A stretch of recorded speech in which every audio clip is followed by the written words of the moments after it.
qualche riflessione la dobbiamo fare.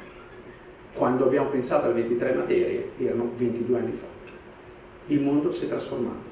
Il tema dell'autonomia entra prepotentemente nel convegno organizzato a Venezia da Confindustria su transizione e sviluppo, con gli industriali che invitano a riflettere con serietà sul percorso delle riforme istituzionali, con particolare riferimento alla richiesta del Veneto dell'autonomia sulle 23 materie. Si diceva commercio con l'estero, porti, aeroporti, grandi reti di trasporti, navigazione, coordinamento della comunicazione, produzione e trasporto dell'energia.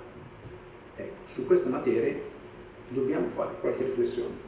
Se ha veramente senso di nuovo ridurla a una microgestione o tenerle a livello nazionale. Entra nel dettaglio il presidente di Confindustria Veneto, Enrico Carraro. L'autonomia va fatta, dice, ma in maniera intelligente. Non si può fare tutto, io sono un po' scettico sulle 23 temi, sulle 23 materie, alcune secondo me abbiamo avuto evidenza anche dopo la crisi energetica, dopo la pandemia, che vanno quantomeno al limite trattate a livello nazionale, se non altre anche, parlo di energia a livello sovranazionale, mentre su alcune cose potremo andare incontro a un maggiore efficientamento burocratico, snellimento dell'amministrazione, tutte quante queste cose che poi danno anche maggior spazi di sviluppo alle imprese. Tante le sfide di problemi urgenti da affrontare, incalza il leader di Viale dell'Astronomia, rivolgendosi nell'auditorium delle Procuratie Vecchie al ministro Calderoli e ai governatori di Veneto e Campania.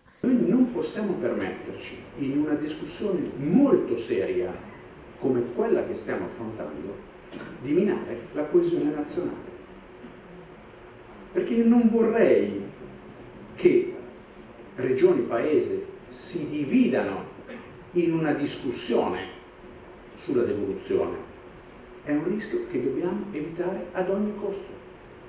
Questo paese non si può dividere, ha dei problemi urgenti da affrontare